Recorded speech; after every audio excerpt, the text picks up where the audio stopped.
എല്ലാവർക്കും നമസ്കാരം. പ്രകൃതി ജീവനത്തിൻ്റെ 7ാമത്തെ വീഡിയോയിലേക്ക് നിങ്ങൾക്ക് സ്വാഗതം. പ്രകൃതി ജീവനത്തിൽ നമ്മൾ ഒരു കാര്യം മനസ്സിലാക്കേണ്ടത് prevention is better than cure എന്നുള്ള കാര്യമാണ്. അതായത് രോഗം വരുന്നതിന് മുൻപ് തന്നെ നമ്മൾ അതിനെ തടയുക. അപ്പോൾ രോഗം വരുന്നതിന് മുൻപ് തന്നെ എങ്ങനെയാണ് രോഗം നമ്മൾക്ക് വരുമോ ഇല്ലയോ എന്ന് നിശ്ചയിക്കേണ്ടത് എന്നുള്ളതിനെ പറ്റി ഞാൻ നേരത്തെയുള്ള വീഡിയോയിൽ പറഞ്ഞിട്ടുണ്ട്. അതനുസരിച്ച് നമ്മുടെ ഡയറ്റ് നമ്മൾ ക്രമീകരിക്കുക. ഏറ്റവും പ്രധാനപ്പെട്ട ഒരു കാര്യം, നിങ്ങൾ ജീവിതത്തിൽ ഒരു 1000-ഓ 2000-ഓ രൂപ ചെലവാക്കിയതിന് ശേഷം കഴിയുന്നത്ര പ്രകൃതി ജീവന പുസ്തകങ്ങൾ നിങ്ങൾ വായിക്കുക. ഇതാണ് നിങ്ങൾക്ക് ചെയ്യാവുന്ന ഏറ്റവും നല്ല ഒരു മെഡിക്കൽ ഇൻവെസ്റ്റ്മെൻറ്റ് എന്ന് പറയുന്നത്.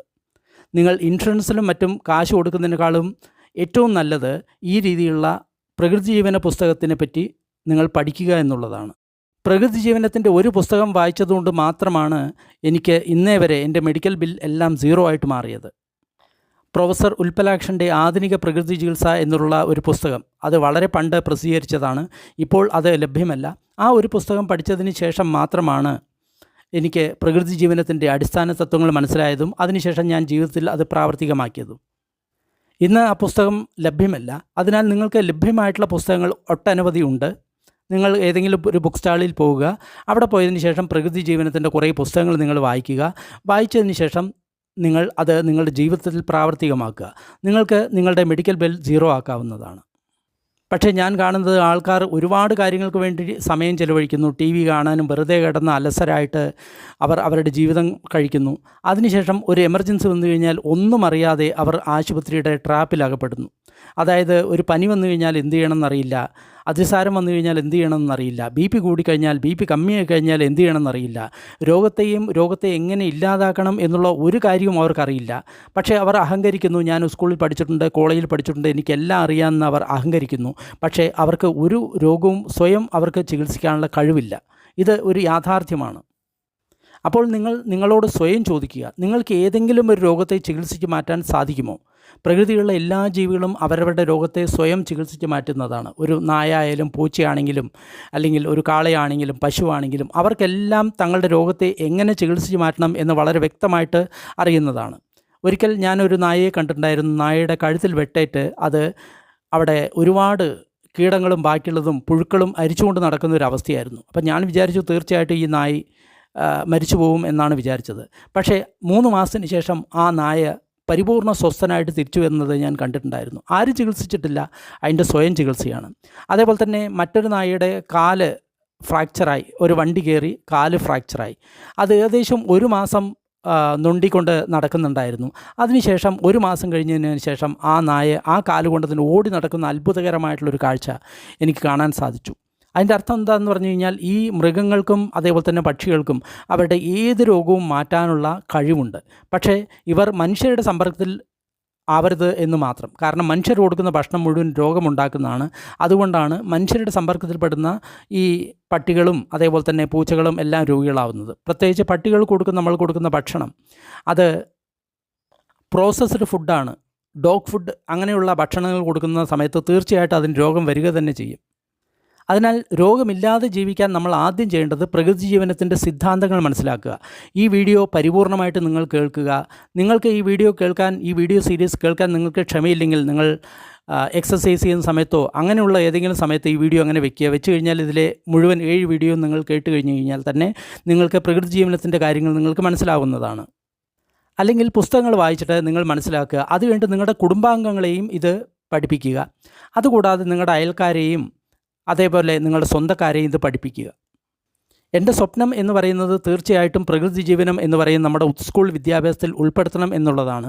എല്ലാ കുട്ടികളും ഈ പ്രകൃതി ജീവനത്തെ പഠിച്ചു വരികയാണെങ്കിൽ അവർക്ക് ആർക്കും ഒരിക്കലും രോഗം വരികയില്ല. അത് ഒരിക്കലും നടക്കാൻ സമ്മതിക്കില്ല. കാരണം ഗവൺമെൻറ്റോ അല്ലെങ്കിൽ എഡ്യൂക്കേഷൻ ഡിപ്പാർട്ട്മെൻറ്റോ ഒരിക്കലും അതിന് ശ്രമിക്കില്ല. അഥവാ ശ്രമിച്ചു കഴിഞ്ഞാൽ തന്നെ ഫാർമസി ഇൻഡസ്ട്രി അതിനെ ഇല്ലാതാക്കാൻ ശ്രമിക്കുന്നതാണ്. അപ്പോൾ നമ്മൾക്ക് ചെയ്യാവുന്നത് നമ്മൾ ഓരോരുത്തരും ഇതിൻ്റെ പ്രൊമോട്ടർമാരായിട്ട് മാറുക, ഹെൽത്ത് പ്രൊമോട്ടർമാരായിട്ട് മാറുക. എന്നിട്ട് ബാക്കിയുള്ളവർക്ക് ഈ അറിവ് പകർന്നു കൊടുക്കുക. അഥവാ പകർന്നു കൊടുക്കാൻ സാധ്യമല്ലെങ്കിൽ ഇത്തരത്തിലുള്ള വീഡിയോകളെങ്കിലും അവരുമായിട്ട് ഷെയർ ചെയ്യുക. പ്രകൃതി ചികിത്സ എന്ന് പറയുന്നൊരു ശാസ്ത്രമുണ്ട് എന്നവരെ ബോധ്യപ്പെടുത്തുക. അസുഖം വന്നു കഴിഞ്ഞ് കഴിഞ്ഞാൽ മോഡേൺ ഹോസ്പിറ്റലിലേക്ക് ഓടുന്നതിന് പകരം നമ്മൾ പ്രകൃതി ചികിത്സയിലേക്കും ആയുർവേദത്തിലേക്കും സിദ്ധയിലേക്കും ഹോമിയോയിലേക്കും പോകണം എന്ന് അവരെ ബോധ്യപ്പെടുത്തുക. മറ്റൊരു കാര്യം കൂടി പറയാൻ ആഗ്രഹിക്കുന്നു. എമർജൻസി ട്രീറ്റ്മെൻറ്റ് മോഡേൺ മെഡിസിൻ ഉള്ളതിനേക്കാളും ഏറ്റവും ഫലപ്രദമായിട്ടുള്ള എമർജൻസി ട്രീറ്റ്മെൻറ്റ് ആയുഷിലുണ്ട്. ഉദാഹരണമായിട്ട് റാബീസ് അല്ലെങ്കിൽ പേവിഷബാധ, ഇതൊക്കെ ഇതിന് അലോപ്പതിയിൽ ട്രീറ്റ്മെൻ്റ് ഇല്ല. പക്ഷേ ആയുർവേദത്തിലും സിദ്ധയിലും ഹോമിയോപ്പതിയിലും ഇതിന് ട്രീറ്റ്മെൻ്റ് ഉണ്ട്. കോമയിൽ കിടക്കുന്ന ഒരു രോഗി ഒരു പക്ഷേ അലോപ്പതിയിൽ ഇതിന് ട്രീറ്റ്മെൻറ്റ് ഉണ്ടായെന്ന് വരില്ല. പക്ഷേ സിദ്ധിയിലും ആയുർവേദത്തിലും വളരെ പെട്ടെന്ന് തന്നെ ആ വ്യക്തിയെ ഉണർത്താനുള്ള മരുന്നുകളുണ്ട്. വിഷം തീണ്ടി മൃതപ്രായനായിട്ട് കിടക്കുന്ന വ്യക്തി ആയുർവേദത്തിലും സിദ്ധിയിലും ഇവരെ ഉടൻ തന്നെ പുനർജീവിപ്പിക്കാനുള്ള മരുന്നുകളുണ്ട്. പ്രസിദ്ധ ഓങ്കോളജിസ്റ്റായിട്ടുള്ള ഡോക്ടർ CP മാത്യു, അദ്ദേഹത്തിൻ്റെ അലോപ്പതി ചികിത്സ കൊണ്ട് മാറ്റാൻ സാധിക്കാത്ത ക്യാൻസർ സിദ്ധവൈദ്യം കൊണ്ടാണ് അദ്ദേഹം ബാക്കിയുള്ളവരുടെ ക്യാൻസറുകൾ മാറ്റിയത്. അതിനാൽ ഒരു രോഗം വന്നു കഴിഞ്ഞാൽ ആയുർവേദത്തിൽ, സിദ്ധിയിൽ, ഹോമിയോപ്പതിയിൽ, യുനാനിയിൽ അല്ലെങ്കിൽ പ്രകൃതി ചികിത്സയിൽ പോകണം എന്നുള്ള ഒരു തോന്നൽ അല്ലെങ്കിൽ ആ ഒരു പ്രിപ്പറേഷൻ നമ്മൾ നേരത്തെ തന്നെ നേടുന്നത് നല്ലതാണ്.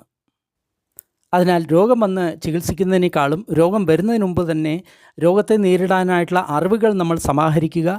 ഈ ആയുഷ് ചികിത്സാ പദ്ധതികൾ നമ്മുടെ ജീവിതത്തിൻ്റെ ഭാഗമാക്കുക. ദിവസം യോഗ തുടങ്ങിയവ നമ്മുടെ ജീവിതത്തിൻ്റെ ഭാഗമാക്കുക. എക്സസൈസ് നമ്മുടെ ജീവിതത്തിൻ്റെ ഭാഗമാക്കുക. ഇതാണ് രോഗം വരുന്നതിന് മുമ്പ് തന്നെ നമ്മൾക്ക് തടയാനുള്ള മാർഗ്ഗങ്ങൾ. ഇനി അടുത്തതായിട്ട് നമ്മുടെ ദിനചര്യ. ഇത് നേരത്തെ ഞാൻ പറഞ്ഞിട്ടുള്ളതാണ്, എങ്കിലും ഞാൻ ഒരിക്കൽ കൂടി പറയാം. രാവിലെ നമ്മൾ എത്ര നേരത്തെ എഴുന്നേൽക്കുന്നുവോ അത്രയും നല്ല രീതിയിൽ നമ്മുടെ വയറ് ക്ലിയർ ആവുന്നതാണ്. കാരണം അപാനവായു ആക്റ്റീവാകുന്ന സമയം ബ്രഹ്മമുഹൂർത്തത്തിലാണ്. അതാണ് നമ്മുടെ ശരീരത്തിലെ മാലിന്യങ്ങളെ പുറന്തള്ളുന്നത്. അത് വിസർജ്യ വസ്തുക്കളായാലും ശരി, ആർത്തവത്തെ ആയാലും ശരി, അങ്ങനെ എല്ലാറ്റിനെയും വിസർജ്യങ്ങളെ പുറന്തള്ളുന്നത് നമ്മുടെ അപാനവായുവിൻ്റെ കർത്തവ്യമാണ്. അതിനാൽ കഴിയുന്നതും രാവിലെ 3 മണിക്ക് എഴുന്നേൽക്കാൻ നോക്കുക. അത് പറ്റാത്തവർ 4 മണിക്ക്, അതും പറ്റാത്തവർ 5 മണിക്കെങ്കിലും എഴുന്നേൽക്കാൻ ശ്രമിക്കുക. അതിനുശേഷം എഴുന്നേൽക്കുന്നത് ഒട്ടും തന്നെ ഗുണകരമല്ല. അതായത് നിങ്ങൾ സൂര്യൻ ഉദിച്ചതിന് ശേഷം എഴുന്നേൽക്കുകയാണ്, അതായത് 6 മണിക്ക് ശേഷമോ 7 മണിക്ക് ശേഷമോ 9 മണിക്കോ നിങ്ങൾ എഴുന്നേൽക്കുകയാണെങ്കിൽ ലോകത്തിൽ ഒരു ഡോക്ടർക്കും നിങ്ങളുടെ രോഗം മാറ്റാൻ സാധിക്കില്ല എന്നുള്ള കാര്യം വളരെ വ്യക്തമായിട്ട് ഞാൻ പറയാൻ ആഗ്രഹിക്കുന്നു. സ്വന്തം അനുഭവം കൊണ്ടും അതേപോലെ തന്നെ ഇതുവരെ പഠിച്ചിട്ടുള്ള കാര്യങ്ങൾ കൊണ്ടും. കാരണം നിങ്ങളുടെ വയറ് ഒരിക്കലും ക്ലിയർ ആവില്ല. അജീർണം സർവ്വരോഗേക കാരണം. അതുമൂലം നിങ്ങൾക്ക് ദഹനക്കേട് ഉണ്ടാകും. ശരീരത്തിൽ എല്ലാ രോഗവും നിങ്ങൾക്ക് ഉണ്ടാകും. അപ്പോൾ രാവിലെ ഉണർന്ന ഉടനെ നിങ്ങൾ നല്ലപോലെ എക്സസൈസ് ചെയ്യുക. അത് യോഗയാകാം, മറ്റുള്ള കാര്യങ്ങളാകാം. ഒരു കാര്യം പ്രത്യേകം ശ്രദ്ധിക്കുക, ടോയ്ലറ്റിൽ പോകുന്നത് വരെ നമ്മൾ ഒരു തുള്ളി വെള്ളം പോലും കുടിക്കാതിരിക്കുക. ഇത് വളരെ പ്രധാനപ്പെട്ട ഒരു കാര്യമാണ്. പലരും രാവിലെ എഴുന്നേറ്റതിന് ശേഷം 2 കുപ്പി 4 കുപ്പി വെള്ളം കുടിക്കാറുണ്ട്. പക്ഷേ ഇത് തീർത്തും തെറ്റായിട്ടുള്ളൊരു പ്രവണതയാണ്.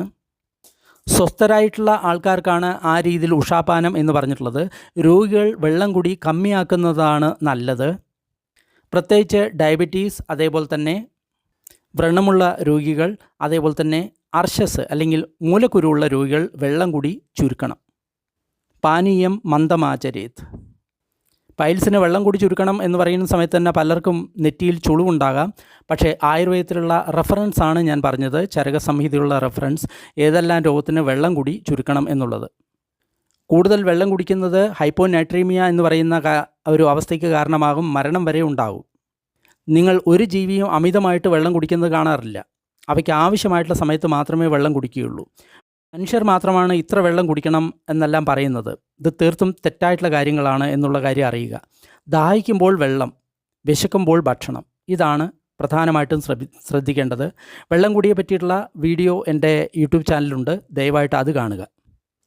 മലമൂത്ര വിസർജനങ്ങളെല്ലാം ചെയ്തതിന് ശേഷം മാത്രമേ നിങ്ങൾ എന്തെങ്കിലും കഴിക്കാൻ പാടുള്ളൂ, ലിക്വിഡായാലും അതേപോലെ തന്നെ ബാക്കിയുള്ള ഭക്ഷണമായാലും. രാവിലെ 1 മണിക്കൂർ വെയിൽ കൊള്ളുന്നത് സർവ്വരോഗങ്ങൾക്കും നല്ല ഒരു ചികിത്സയാണെന്നുള്ള കാര്യം പ്രത്യേകം ഓർക്കുക. ഞാൻ നേരത്തെ പറഞ്ഞിട്ടുള്ള പോലെ ഏതെങ്കിലും പ്രകാരത്തിലുള്ള ഒരു ഡയറ്റ് നിങ്ങൾക്ക് സ്വീകരിക്കാവുന്നതാണ്. പക്ഷേ ഒരു കാര്യം പ്രത്യേകം ശ്രദ്ധിക്കുക, വൈകിട്ടുള്ള ഭക്ഷണം വൈകിട്ട് 5 മണിക്ക്, അതിനുശേഷം ഭക്ഷണം കഴിക്കാതിരിക്കുക. ഇത് നിങ്ങളുടെ ആരോഗ്യത്തിന് ഏറ്റവും ഉത്തമമാണ്. രാത്രി കിടക്കുന്നത് 9 മണിക്ക് മുൻപായിട്ട് കഴിയുന്നതും കിടക്കാൻ ശ്രമിക്കുക. രാവിലെ 3 മണിക്ക് എഴുന്നേൽക്കാൻ ശ്രമിക്കുക. ഇത് നിങ്ങളുടെ ദിനചര്യയാണ്. ഇനി നിങ്ങൾ പ്രകൃതി ജീവനത്തിൽ നിങ്ങൾ ഇരിക്കുന്ന സമയത്ത് നിങ്ങൾക്ക് പലതരത്തിലുള്ള സസ്യങ്ങളുടെ ജ്യൂസുകളെ കുടിക്കുന്നത് വളരെ നല്ലതാണ്. അതായത് നിങ്ങളുടെ ശരീരത്തിലെ ആൽക്കലൈനിറ്റി കൂടാൻ വളരെ നല്ലതാണ്. രോഗം മാറാൻ വളരെ നല്ലതാണ്. കുമ്പളങ്ങയുടെ ജ്യൂസ് നിങ്ങൾക്ക് ദിവസം കുടിക്കാവുന്നതാണ്. അതേപോലെ തന്നെ വാഴപ്പിണ്ടിയുടെ ജ്യൂസ് നിങ്ങൾക്ക് കുടിക്കാവുന്നതാണ്. ഇത് രണ്ടും വളരെ ആൽക്കലൈനായിട്ടുള്ള കാര്യമാണ്. ശരീരത്തിൻ്റെ രോഗം വളരെ പെട്ടെന്ന് മാറ്റുന്നതാണ്. ഫാറ്റി ലിവർ ഉള്ളവർ തീർച്ചയായിട്ടും ചെയ്യേണ്ടത് വാഴയുടെ ഒരു കൈ, അതായത് നമ്മുടെ കൈപ്പത്തിയുടെ അത്ര വലിപ്പമുള്ള 6 ഇഞ്ച് നീളമുള്ള ഒരു കഷ്ണം എടുത്തതിന് ശേഷം അതിൻ്റെ ജ്യൂസ് അടിച്ച് കുടിക്കുന്നത് അവരുടെ ലിവറിൻ്റെ പ്രശ്നങ്ങൾക്ക് വളരെ നല്ലതാണ്. സ്ത്രീകളുടെ സർവ്വ പ്രശ്നങ്ങൾക്കും ഒരു 5 ആലിൻ്റെ ഇല ജ്യൂസായിട്ട് കുടിക്കുന്നത് വളരെ നല്ലതാണ്. തൈറോയ്ഡ് പ്രശ്നങ്ങൾക്ക് മല്ലിയുടെ ഇല ജ്യൂസായിട്ട് കുടിക്കുന്നത് വളരെ നല്ലതാണ്. മാനസിക രോഗമുള്ളവർക്ക് കുമ്പളങ്ങിയുടെ ജ്യൂസ് തുടർച്ചയായിട്ട് വളരെയധികം ദിവസം കൊടുക്കുന്നത് നല്ലതാണ്. അപസ്മാരമുള്ളവർക്കും കുമ്പളങ്ങിയുടെ ജ്യൂസ് കൊടുക്കുന്നത് വളരെ നല്ലതാണ്. പ്രമേഹമുള്ളവർ രാവിലെ കുമ്പളങ്ങിയും അതേപോലെ തന്നെ കറിവേപ്പിലയും കൂവളത്തലയും കൂടി ജ്യൂസ് അടിച്ച് കുടിക്കുന്നത് വളരെ നല്ലതാണ്. BP ഉള്ളവർ മുരിങ്ങയില തിളപ്പിച്ച വെള്ളം കുടിക്കുന്നത് വളരെ നല്ലതാണ്. മുരിങ്ങയിലയുടെ ജ്യൂസ് പച്ചയ്ക്ക് കഴിക്കാതിരിക്കുക, ഛർദി ഉണ്ടാവും. അത് തിളപ്പിച്ച് കഴിക്കുന്നതാണ് വളരെ നല്ലത്. കറുകപ്പല്ലിൻ്റെ ജ്യൂസ് ശരീരം വിറയ്ക്കുന്ന പാർക്കിൻസൺ അതേപോലെ തന്നെയുള്ള രോഗങ്ങൾക്കുള്ളവർക്ക് വളരെ നല്ലതാണ്. വാതരോഗം, പക്ഷാഘാതം തുടങ്ങിയവർക്കുള്ളവർക്ക് ഉഴിഞ്ഞിയുടെ ജ്യൂസ് വളരെ നല്ലതാണ്. അതേപോലെ തന്നെ മറ്റുള്ള രോഗങ്ങളുള്ളവർക്ക് അതേപോലെ തന്നെയുള്ള പല ഹെർബൽ ജ്യൂസുകളും അവർക്ക് ഉപയോഗിക്കാവുന്നതാണ്. ഇതെല്ലാം രോഗത്തിൻ്റെ തീവ്രതയെ വളരെ പെട്ടെന്ന് ശമിപ്പിച്ചുകൊണ്ട് രോഗശാന്തിയെ നേടിക്കൊടുക്കാൻ ഒരു വ്യക്തിയെ സഹായിക്കും. ഇന്ന് മോഡേൺ മെഡിസിനിൽ BP ചികിത്സ തേടി പോകുന്നവരിൽ ഒരു വ്യക്തിയുടെയും BP മാറുന്നില്ല. ജീവിതകാലം മുഴുവൻ BP രോഗിയായിട്ട് ജീവിക്കേണ്ട ഒരു അവസ്ഥയാണ് വരുന്നത്. കാരണം മരുന്ന് കഴിക്കുന്ന സമയത്ത് രോഗിയാണല്ലോ, മരുന്ന് നിർത്തിക്കഴിഞ്ഞാലേ രോഗമില്ലാതാവുന്നുള്ളൂ. അതേപോലെ തന്നെ ഷുഗറിൻ്റെ രോഗി ജീവിതകാലം മുഴുവൻ ഷുഗറിൻ്റെ രോഗിയായിട്ട് ജീവിക്കുന്നു. ഇതിന് ഒരു മാറ്റം വരണമെങ്കിൽ തീർച്ചയായിട്ടും നമ്മൾ പ്രകൃതി ജീവനത്തിൻ്റെ സിദ്ധാന്തങ്ങളെക്കുറിച്ച് നമ്മൾ മനസ്സിലാക്കണം. തീർച്ചയായിട്ടും നിങ്ങൾ ഓരോരുത്തരും 1000-ഓ 2000-ഓ രൂപ കൊടുത്ത് പ്രകൃതി ജീവനത്തിൻ്റെ പുസ്തകങ്ങൾ നിങ്ങൾ വായിക്കുക, പഠിക്കുക. അതിനുശേഷം നിങ്ങൾ നിങ്ങളുടെ കുടുംബത്തെ ഇത് പറഞ്ഞ് മനസ്സിലാക്കുക, നിങ്ങളുടെ അടുത്തുള്ള ആൾക്കാരെ ഇത് പറഞ്ഞ് മനസ്സിലാക്കുക. ഓരോ കുടുംബത്തിലും ഓരോ വ്യക്തിയിലും ഈ പ്രകൃതി ജീവനത്തിൻ്റെ സന്ദേശം എത്താൻ വേണ്ടി നിങ്ങൾ ഓരോരുത്തരും പരിശ്രമിക്കുക. നിങ്ങൾ ഓരോരുത്തരും ഹെൽത്ത് പ്രൊമോട്ടർമാരാകുക. ഇത്തരം വിഷയങ്ങളിൽ നിങ്ങൾക്ക് അറിയാവുന്ന രീതിയിൽ നിങ്ങൾ പ്രഭാഷണം ചെയ്യുക. ചികിത്സാ ചെലവ് കൊണ്ട് ഓരോ വീടും ഇന്ന് ദരിദ്രരായിക്കൊണ്ടിരിക്കുന്ന അവസ്ഥയാണ് ഇന്നുള്ളത്. ഫേസ്ബുക്കിലും അതേപോലെ തന്നെ റോഡരികിലും എല്ലാം തന്നെ സഹായ അഭ്യർത്ഥനകളുടെ ഹോർഡിംഗ് നമ്മൾ കാണാവുന്നതാണ്. 40 ലക്ഷം വേണം, 50 ലക്ഷം വേണം, എൻ്റെ കിഡ്നി മാറ്റണം, എൻ്റെ ലിവർ മാറ്റണം തുടങ്ങിയിട്ടുള്ള അപേക്ഷകളാണ് നമ്മൾ എങ്ങും കാണുന്നത്. ഇതെല്ലാം മാറ്റിക്കഴിഞ്ഞു കഴിഞ്ഞാലും ശരീരം അതിനെ പുറന്തള്ളാൻ ശ്രമിക്കും. ജീവിതകാലം മുഴുവൻ ഇമ്മ്യൂണോസപ്രൻറ്റ് മരുന്നുകൾ കഴിക്കേണ്ടി വരും. ഇതൊന്നും തന്നെ ഇല്ലാതെ ഒരവയവത്തെയും നമ്മൾക്ക് മാറ്റാതെ തന്നെ പ്രകൃതി ജീവനത്തിലൂടെ ഈ എല്ലാ രോഗങ്ങളെയും മാറ്റാൻ സാധിക്കും എന്നുള്ള കാര്യം നമ്മൾ ഓരോരുത്തരും എത്തിക്കണം. ഏറ്റവും പ്രധാനപ്പെട്ട കാര്യം, ഇന്ന് പഠിച്ചു വരുന്ന ഒരു കുട്ടിക്കും പ്രകൃതി ജീവനം എന്താണ് എന്നറിയില്ല. സാധാരണക്കാർക്ക് ആർക്കും പ്രകൃതി ജീവനം എന്താണ് എന്നറിയില്ല.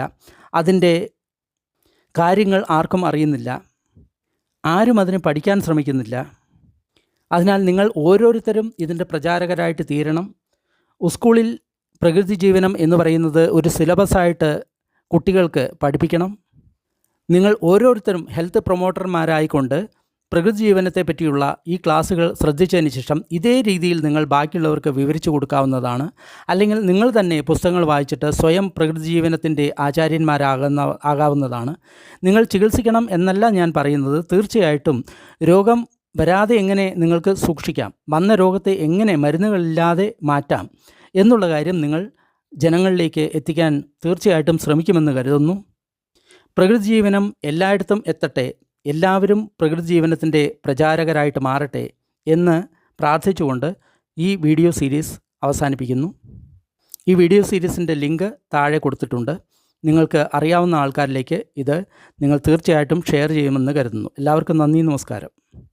ഇതുവരെയുള്ള എല്ലാ വീഡിയോയും നിങ്ങൾ കേട്ടിട്ടുണ്ട് എങ്കിൽ നിങ്ങൾക്ക് അഭിനന്ദനങ്ങൾ. നിങ്ങൾ ഒരു ഹെൽത്ത് പ്രൊമോട്ടർ ആയി മാറിക്കഴിഞ്ഞിരിക്കുന്നു. ഇത്രയും കാര്യങ്ങൾ നിങ്ങൾ പഠിച്ചിട്ടുണ്ട് എങ്കിൽ നിങ്ങൾ തീർച്ചയായിട്ടും പ്രകൃതി ജീവനത്തെക്കുറിച്ച് ശരിക്കും പഠിച്ചു എന്നാണ് അർത്ഥം. 40 വർഷം ഞാൻ പഠിച്ചിട്ടുള്ള കാര്യങ്ങൾ ഈ വെറും 2-3 മണിക്കൂറുള്ള വീഡിയോയിൽ ഞാൻ അപ്ലോഡ് ചെയ്തിരിക്കുകയാണ്. നിങ്ങൾക്ക് വളരെ കുറച്ച് സമയം കൊണ്ട് ഇത്രയധികം അറിവ്, അതിൻ്റെ രത്നച്ചുരുക്കം നിങ്ങൾക്ക് ലഭിച്ചു കഴിഞ്ഞു. ഇനി തീർച്ചയായിട്ടും നിങ്ങൾക്ക് ഒരു ഹെൽത്ത് പ്രൊമോട്ടറായിട്ട് മറ്റുള്ളവരെ ഉപദേശിക്കാവുന്നതാണ്. നിങ്ങൾ ഒരിക്കലും ഒരു രോഗത്തെ ചികിത്സിക്കുന്ന ഒരു വ്യക്തിയല്ല, പക്ഷേ രോഗമില്ലാതെ എങ്ങനെ ജീവിക്കാം എന്ന് മറ്റുള്ളവരെ പഠിപ്പിക്കുന്ന വ്യക്തിയാണ്. അവർ ചെയ്യുന്ന തെറ്റുകളെ തിരുത്തുന്ന ഒരു വ്യക്തിയാണ്. അവർക്ക് അറിയാത്ത കാര്യങ്ങളെ പറഞ്ഞു കൊടുക്കുന്ന ഒരു വ്യക്തിയാണ്. അല്ലാതെ നിങ്ങൾ ഒരു ഡോക്ടറല്ല. മറ്റുള്ളവരുടെ ആരോഗ്യത്തെ നിലനിർത്താൻ സഹായിക്കുന്ന ഒരു ഹെൽത്ത് പ്രൊമോട്ടറാണ് നിങ്ങൾ. അതിനാൽ ആത്മവിശ്വാസത്തോടുകൂടി ഈ വീഡിയോകളിൽ പറഞ്ഞിട്ടുള്ള കാര്യം തീർച്ചയായിട്ടും നിങ്ങൾ മറ്റുള്ളവരുമായിട്ട് ഷെയർ ചെയ്യാവുന്നതാണ്. അങ്ങനെ മറ്റുള്ളവരുടെ ജീവിതത്തിൽ ഒരു വലിയ വ്യത്യാസം നിങ്ങൾക്ക് വരുത്താൻ സാധിക്കും. കേരളത്തിലെ ഓരോ വീട്ടിലും അതേപോലെ തന്നെ ഓരോ വ്യക്തിയുടെ പക്കലും ഈ പ്രകൃതി ജീവനത്തിൻ്റെ സന്ദേശം നിങ്ങൾക്ക് എത്തിക്കാൻ സാധിക്കട്ടെ എന്ന് പ്രാർത്ഥിച്ചുകൊണ്ട് നിർത്തുന്നു.